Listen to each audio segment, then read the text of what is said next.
Subscribe now and press the bell icon. कहानी की शुरुआत कोरिया के एक गांव को दिखाते हुए होती है, जहां पर जायगू और सुयोंग नाम का एक मैरिड कपल रहता था, जिनकी कमाई का जरिया सिर्फ उनकी एक छोटी सी गैरेज थी। उनकी दुकान इतनी छोटी थी कि वहां से गुजरने वाले लोग उसे नोटिस ही नहीं कर पाते थे, जिस वजह से उनका बिजनेस बहुत ही कम चलता था और उन्हें पैसों की भी बहुत दिक्कत थी। जायगू की गरीबी के कारण उसकी वाइफ सुयोंग को उसके परिवार वाले बहुत ताना मारते थे। वो लोग जायगू को बिल्कुल भी पसंद नहीं करते थे, क्योंकि उसकी ये दुकान सुयोंग के पेरेंट्स की थी और जायगू ने उनको आज तक कभी भी किराया नहीं दिया था। उनकी गरीबी इतनी ज्यादा बढ़ गई थी कि अब सुयोंग को अपना परिवार चलाने के लिए गुड़िया बनाकर बेचनी पड़ रही थी। इसी बीच उनकी दुकान के पास कंस्ट्रक्शन का काम शुरू हो जाता है और कंस्ट्रक्शन कंपनी के बड़े बड़े ट्रक्स उनकी दुकान के ठीक सामने आकर खड़े होने लगते हैं, जिस वजह से उनकी दुकान छुप जाती है और आने वाले लोगों को बिल्कुल भी दिखाई नहीं देती, जिस वजह से उनका बचा कुचा बिजनेस भी खत्म हो जाता है। इस बात से परेशान होकर एक दिन जायगू कंस्ट्रक्शन साइट पर जाकर साइट के मैनेजर और उसकी वाइफ येरी से बात करने की कोशिश करता है, लेकिन यहाँ पर उसकी ट्रक ड्राइवर से लड़ाई हो जाती है, जिससे वो गलती से मैनेजर की बेटी को गिरा देता है। अब इस बात से नाराज होकर वो लोग उसे उठाकर पुलिस स्टेशन पहुंचा देते हैं, जहाँ पर एक ऑफिसर उससे कहता है कि उसकी शॉप ठीक नहीं चलती तो उसे किसी और को इसका जिम्मेदार नहीं ठहराना चाहिए। तभी एक ऑफिसर आकर कहता है कि वो दुकान जायगू के ससुर की है और वो उस दुकान को बेचना चाहते हैं, जिसके बाद पुलिस उसे लास्ट वार्निंग देकर छोड़ देते हैं। फिर घर लौटते वक्त रास्ते में उसे एक आदमी परेशान दिखाई देता है। दरअसल उसका ट्रक खराब हो चुका था और वो उसे कबाड़ी के पास बेचना चाहता था। तभी जायगू उसे बताता है कि अगर इस ट्रक के वॉल बदल दिए जाएं तो ये कुछ और साल आराम से चल सकता है। फिर घर पहुंचकर जायगू अपनी वाइफ से पूछता है कि क्या सच में उसके डैड इस दुकान को बेचना चाहते हैं, जिस पर वो कहती है कि किराया ना मिलने की वजह से उसके डैड बहुत परेशान हो चुके हैं। अभी सुनकर जायगू को गुस्सा आ जाता है और वो चुपचाप घर से बाहर निकल जाता है। वो पास की शॉप में कुछ सिगरेट्स और बियर खरीदने जाता है, लेकिन पैसे कम होने की वजह से वो सिर्फ कुछ सिगरेट्स ही खरीद पाता है। उस दुकान की मालिक एक ओल्ड लेडी थी, जिसकी पोती को जायगू एक बार स्कूल छोड़ने गया था। उसका शुक्रिया करने के लिए वो अपनी पोती के हाथों जायगू को फ्री में एक बियर का कैन भिजवा देती है। फिर जायगू वहां पर बैठा बियर और सिगरेट पी रहा होता है, लेकिन तभी वहां पर मिस्टर मून नाम का एक स्क्रैप डीलर आकर जायगू को मारने लगता है, क्योंकि जायगू की वजह से उस ट्रक वाले ने उसको अपना ट्रक नहीं बेचा था। तभी सीन शिफ्ट होता है, जहां डिनर करते हुए मिस्टर मून अपने दोस्तों को जायगू के साथ हुई मारपीट के बारे में बताता है, जिस पर वो लोग उसे सुयोंग के बारे में बताने लगते हैं। अभी सुनकर मिस्टर मून बाहर चला जाता है, क्योंकि वो एक टाइम पर सुयोंग से शादी करना चाहता था और आज भी मन ही मन वो उससे प्यार करता था। कुछ दिनों बाद सुयोंग अपनी फैमिली के किसी फंक्शन में जाती है, जहां पर उसके सभी रिश्तेदार उसको जायगू के साथ शादी करने पर ताने मारते हैं। कुछ देर बाद यहाँ पर जायगू भी आ जाता है। वो तैयार होकर आया था और उसके हाथ में एक केक का डिब्बा था। दरअसल इस फंक्शन में आने के लिए उसने उधार में पैसे लिए थे, ताकि वो नए कपड़े और केक के साथ आकर सबको इम्प्रेस कर सके।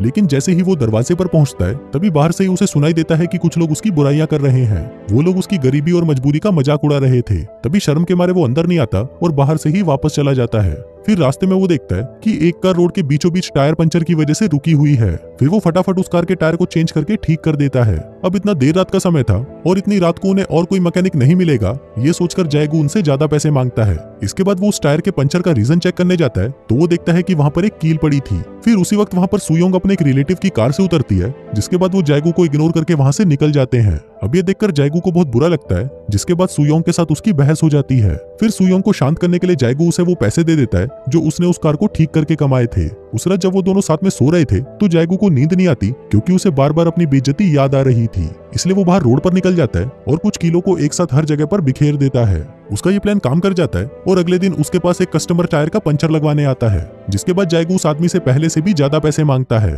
फिर कई घंटे बीत जाने के बाद जब कोई ग्राहक नहीं आता, तो जायगू को चिंता होने लगती है और वो वापस से रोड पर कीले चेक करने जाता है, जहां उसे पता चलता है कि जब उस रास्ते से बड़े बड़े ट्रक निकलते हैं तो उनके टायर से टकराकर वो कीले खिसक जाती हैं और ट्रक के भारी टायर्स पर उन कीलों का कोई असर नहीं होता। पर इसके बावजूद भी जायगू हार नहीं मानता। वो देर रात तक बैठकर पहले से भी ज्यादा नुकीली कीले बनाता है और दोबारा से रोड पर फैला देता है। लेकिन इस बार ये काम करते हुए उसे सुयोंग देख लेती है और ये सब देखकर रोने लगती है, क्योंकि उसे लगता है कि ऐसा करने से किसी का एक्सीडेंट भी हो सकता है और पुलिस को पता चलने पर उन्हें अरेस्ट भी किया जा सकता है। लेकिन जायगू उसे समझाता है कि यहाँ पर सभी लोग रिश्वतखोर हैं, इसलिए उन्हें डरने की कोई जरूरत नहीं है और यहाँ पर आने वाले सभी लोग अमीर टूरिस्ट होते हैं, इसलिए उन्हें धोखा देना कोई गलत काम नहीं, जिस पर सुयोंग मान जाती है। अब ऐसे ही कुछ दिन बीत जाते हैं और ये सब करके जायगू अच्छा पैसा कमाने लगता है। फिर एक दिन जायगू के पास कंस्ट्रक्शन साइट की मैनेजर की वाइफ अपनी कार का पंचर लगवाने आती है और जायगू पंचर लगा देता है। इसी बीच सुयोंग कस्टमर को खुश करने के लिए उसके पास बैठकर चाय पूछने लगती है।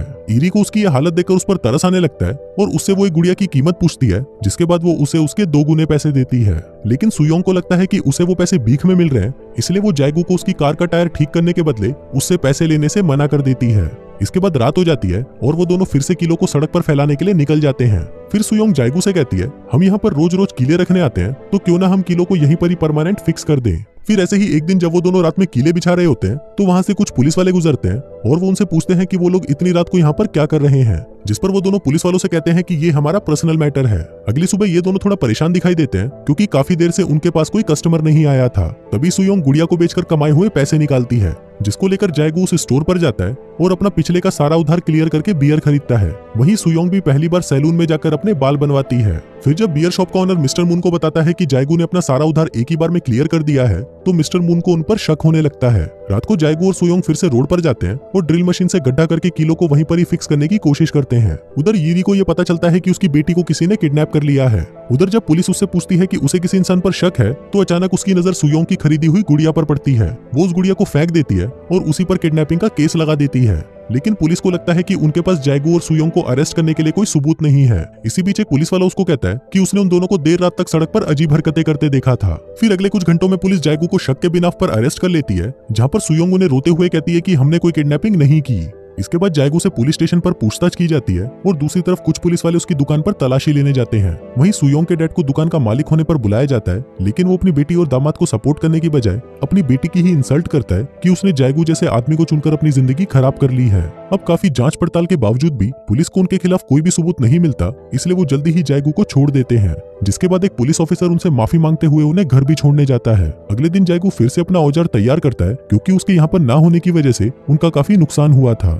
फिर उसे परेशान देखकर सुयोंग कहती है कि चिंता की कोई बात नहीं है, जल्दी ही सब कुछ ठीक हो जाएगा। वहीं दूसरी तरफ मिस्टर मून पुलिस वालों के साथ बैठा हुआ बात करता है कि जरूर जाएगो कुछ छुपा रहा है, लेकिन पुलिस बिना सबूत के उसका कुछ नहीं कर सकती थी, इसलिए वो पुलिस को उनकी दुकान पर नजर रखने के लिए कहता है। फिर रात को सुयोंग रोड पर कीले ठोकने के लिए जाती है, लेकिन तभी मिस्टर मून उसे देख लेता है और फिर जैसे ही वो वहां से चली जाती है तो मिस्टर मून रोड पर आता है और वहां पर लगी कीलों को देखकर सब कुछ समझ जाता है। जिसके बाद वो सुयोंग और जाएगू को ब्लैकमेल करने के बारे में सोचने लगता है। इसी बीच जाएगू काफी पैसा कमा लेता है और जी खोलकर खर्च करता है। एक दिन एक बूढ़े कपल की गाड़ी सड़क पर लगी कील की वजह से पंचर हो जाती है और वो रिपेयर कराते हुए जाएगू से डिस्काउंट मांगते हैं क्योंकि उन्हें जल्दी ही हॉस्पिटल में जाना था, लेकिन जाएगू फिर भी उनसे एक्स्ट्रा पैसे मांगता है। इसके बाद सुयोंग ग्रोसरी स्टोर जाती है, जहाँ पर उसे मिस्टर मून मिलता है और उसे कहता है कि मुझे तुम्हारी कील वाली चाल के बारे में पता चल चुका है और अगर तुम चाहती हो कि मैं इस राज को राज ही रखूं तो इसके बदले में तुम्हें अकेले में मुझसे मिलने आना होगा। फिर उस रात दोनों में से किसी को नींद नहीं आती।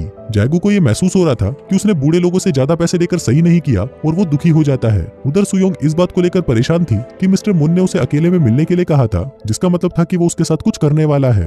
अब ये सोचते सोचते सुयोंग अपने हस्बैंड से पूछती है कि अगर किसी को भी हमारे इस घोटाले के बारे में पता चला तो हम क्या करेंगे, जिस पर वो कहते हैं कि हम उस इंसान के पुलिस स्टेशन तक पहुंचने से पहले ही ये काम करना हमेशा के लिए छोड़ देंगे।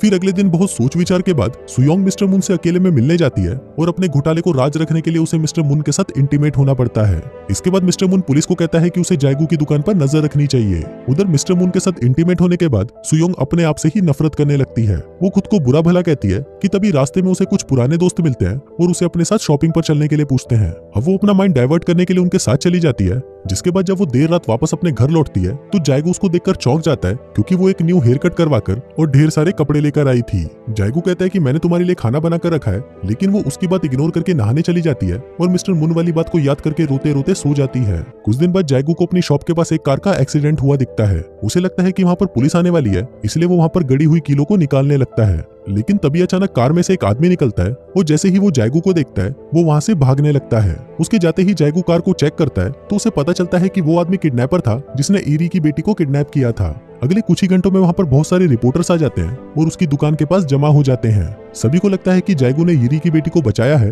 और सब उसे हीरो समझकर उसका इंटरव्यू लेने लगते हैं और तो और उस गांव के गवर्नर भी उसे बधाई देते हैं। फिर जब सुयोंग के डैड को ये खबर मिलती है तो वो गवर्नर से पहचान बढ़ाने के लिए अपने दामाद से प्यार का झूठा नाटक करने लगते हैं। गवर्नर जाएगू को इनाम के तौर पर बहुत सारे पैसे देता है और उन पैसों से वो अपने ससुर की दुकान खरीदने की बात करता है, लेकिन जाएगू का ससुर उस दुकान की कीमत बढ़ा देता है। इसके बावजूद भी जाएगू वो दुकान खरीद लेता है और सुयोंग के पूरे परिवार के सामने अपने ससुर को शर्मिंदा करते हुए उनसे पेपर्स पर साइन करवाता है। फिर कुछ ही दिनों में वो दोनों एक कार भी खरीद लेते हैं, लेकिन तब भी वो अपने खर्चे रोकते नहीं। अब जब सभी लोगों को उन पर भरोसा हो गया था, इसके बाद भी वो लोग रोड पर कीले ठोकने के साथ साथ अपना बिजनेस जारी रखते हैं। जिसके बाद वो अपनी दुकान पर इलेक्ट्रिक साइन लगवाते हैं, फैंसी कपड़े खरीदते हैं और महंगे महंगे रेस्टोरेंट में जाकर डिनर भी करते हैं, जहाँ बैठकर वो लोग अपने शहर छोड़कर दूसरे शहर जाने की बात करते हैं। वहीं जाएगू का कार रिपेयर बिजनेस अब और भी अच्छा चलने लगा था और मिस्टर मून के पास कस्टमर कम होने लगे थे, जिस वजह से वो अभी भी सुयोंग को ब्लैकमेल करने के लिए अपने पास बुलाता है, लेकिन सुयोंग उसके सभी कॉल्स को इग्नोर कर देती है। जिसके बाद से ही एक अनजान कार जैगू का पीछा करना शुरू कर देती है। फिर एक दिन जैगू एक दुकान के बाहर बैठा बियर पी रहा होता है कि तभी अचानक उसे एक पुलिस वाले की आवाज सुनाई देती है,